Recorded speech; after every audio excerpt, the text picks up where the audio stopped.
udah pada nyata tuh pelajarannya tentang pengertian ilmu ekonomi akuntansi, akuntansi ya. Tadi kata Aul yang namanya akuntansi adalah suatu proses mengidentifikasi, mengukur, yang memungkinkan adanya penilaian dan pengambilan keputusan secara jelas. Dan ini pengambilan keputusan itu dilakukan oleh para pengguna informasi akuntansi. Diko, pengguna informasi ada berapa kok? Pengguna informasi akuntansi ada berapa? Ya, secara garis besar ada berapa kok? Kok ada berapa? 4. Ada 2, yaitu pihak internal. Siapa saja yang termasuk pihak internal?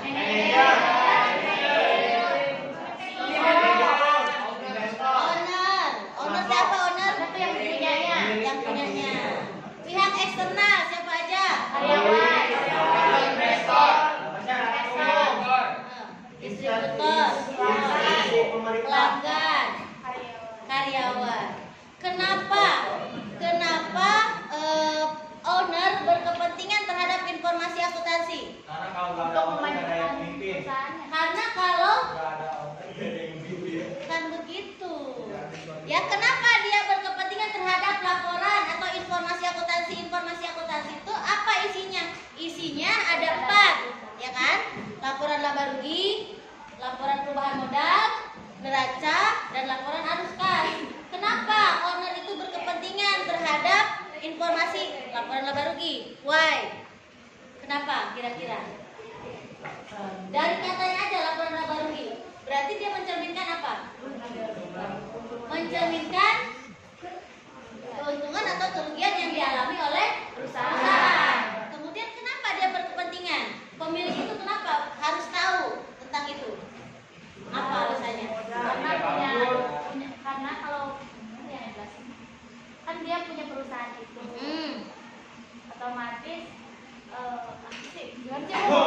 otomatis dia harus tahu tentang semua yang ada di perusahaan. Semua yang ada di perusahaan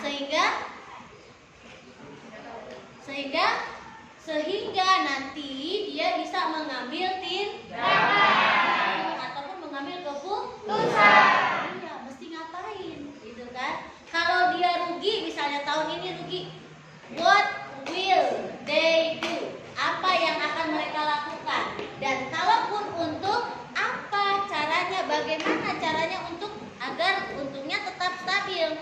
Kalau bisa lebih gede lagi, kan tentu harus mencari apa namanya? Strategi.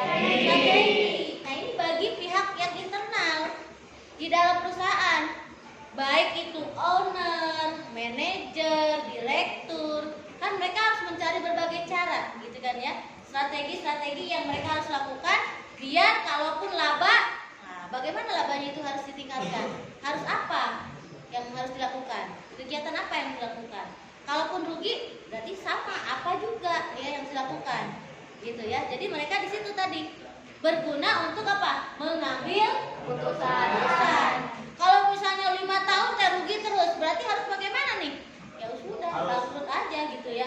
Pilot aja, masa 5 tahun rugi terus gitu kan? Nah, ini kan harus diambil keputusan. Dilihat dari apa? Dilihat dari adanya laporan keuangan sebagai bentuk dari informasi akuntansi, gitu ya. Nah, kemudian ada pihak eksternal. Tadi pihak eksternal salah satunya ada pemerintah, ada kreditor, ada investor, ya. Pemerintah misalnya. Untuk apa? Atau kenapa mereka perlu informasi akuntansi? Untuk perpajakan, ya, untuk menentukan besarnya pajak yang harus dibayar, dilakukan dibayar, ya. Jadi ada persentase, ya. Kalau labanya misalnya di atas 50 juta atau di bawah 50 juta, berapa persen yang harus dibayar? 5. Kalau di atas 50 sampai 250 juta, gitu kan? Nah, ini Makanya mereka harus tahu. Kalau tidak ada laporan keuangan, dari mana tahunya? Gitu ya. Makanya di sini informasi akuntansi itu penting, ya, untuk diketahui oleh pihak internal maupun eksternal. Ya. Kemudian juga sudah dicatat sama kalian karakteristik dari sebuah laporan atau informasi akuntansi itu harus seperti apa? Di antaranya dapat dimengerti, ya, oke, ya.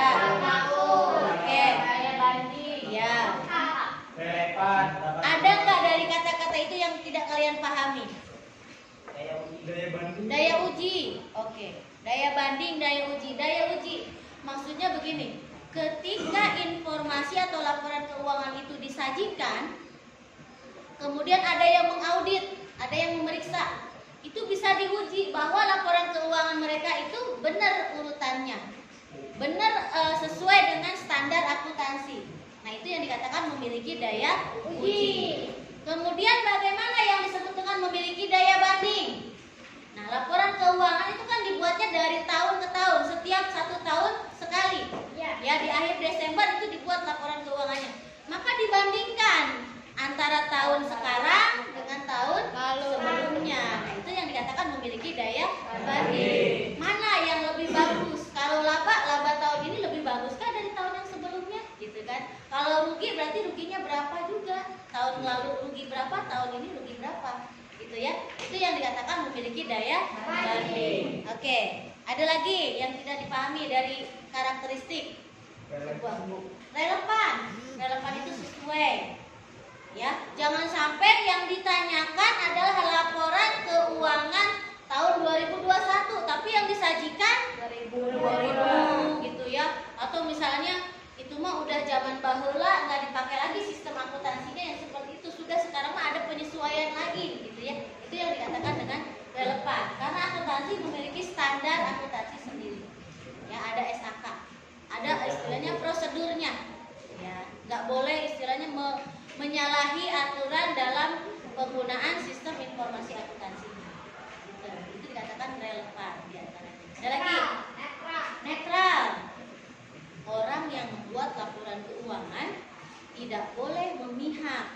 Misalnya yang membuat laporan keuangannya adalah akuntan yang ada di perusahaan, maka dia tidak boleh memihak kepada pemilik, tidak boleh memihak kepada istilahnya manajer atau pengelola atau direktur. Ya, saya mah biar dimenangin nih sama direktur gitu kan. Maka dibuatlah laporan itu biar direktur itu tidak ada salahnya, walaupun mungkin dia membuat kecurangan. Nah, itu nggak boleh. Jadi seorang akuntan itu memang melaporkan kegiatan akuntansi yang ada di perusahaan itu sebenar-benarnya, tidak memihak pihak manapun, tidak memihak kepada pihak internal maupun eksternal, gitu ya. Itu yang dikatakan netral. Oke, ada lagi? Udah, bisa dipahami ya karakteristiknya. Kemudian ada profesi akuntansi. Nah, bidang-bidang boleh ya, bidang-bidang akuntansi. Jadi akuntansi itu tidak hanya satu bagian, satu pembahasan. Kalau kemarin di kelas 10 ada manajemen ya. Manajemen ada manajemen pemasaran, ada manajemen produksi, ada manajemen personalia. Nah, di akuntansi pun sama. Ya, ada akuntansi biaya, ada akuntansi pemeriksaan atau audit, ada akuntansi manajerial, manajemen, ya, keuangan. Nah, itu. Ya, jadi masing-masing sesuai dengan jalurnya, bidangnya. Nanti pembahasannya berbeda-beda. Walaupun intinya sama. Ya, tapi lebih mengedepankan, misalnya kalau audit berarti lebih mengedepankan kepada bahwa pemeriksaan itu prosedurnya harus A, B, C, D. Ketika mengaudit, memeriksa laporan keuangan sebuah perusahaan, ini yang harus diperiksa. Gitu ya, itu namanya akuntansi atau audit, gitu ya, akuntansi pemeriksaan. Kemudian ada akuntansi anggaran.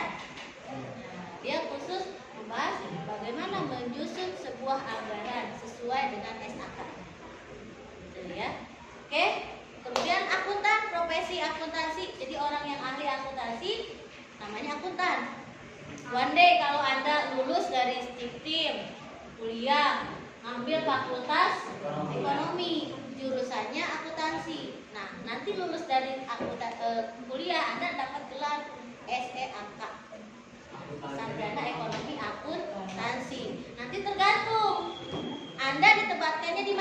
kerjanya di mana? Kalau kerjanya di perusahaan tapi sebagai ahli akuntansi namanya akuntan intern atau akuntan internal. Kalau Anda kerjanya di lembaga pemerintahan, misalnya di dinas, di provinsi, kabupaten, gitu ya, di dinas keuangan boleh. Nah, Anda disebut sebagai akuntan pemerintah. Kalau akuntannya tapi bekerjanya sebagai orang yang memberikan pelatihan, mengajar, ya, kayak ibu nih ya, ngajar akuntansi, maka disebut sebagai akuntan pendidikan, ya gitu. Lalu ada satu lagi, ada namanya akuntan publik. Nah, dia mah udah lulus, gelarnya SEAK, kemudian dia mau bekerja sendiri. Ya, sendiri itu seperti apa? Seperti pengacara. Dia mau bikin apa namanya?